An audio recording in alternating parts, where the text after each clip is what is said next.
In today's video, I'm going to show you how to add a user to your QuickBooks Online account. The process is simple and won't take long, and by the end of this tutorial, you'll feel confident navigating this part of QuickBooks.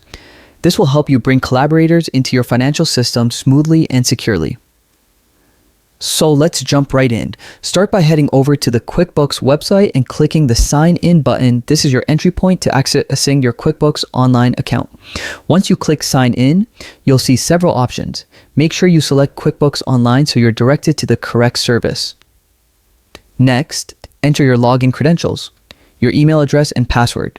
Type them carefully to avoid access issues.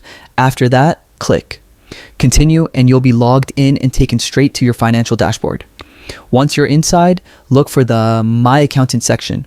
You can find it on your dashboard or in the left navigation menu. Click on My Accountant and it will open the area where you manage accountant collaborations and user access. This is where you can add another user. You'll see a field where you need to enter the email address of the person you want to invite. Make sure the email you enter is the same one linked to their QuickBooks account. This ensures they can accept the invitation without any problems.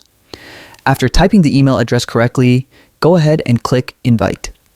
This immediately sends a formal invitation to the new user, giving them access to your QuickBooks environment once they accept.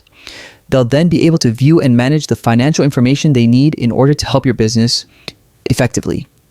After sending the invite, it's a good idea to notify the person that the invitation is on the way. This helps them check their inbox and accept it quickly, preventing any delays or missed emails.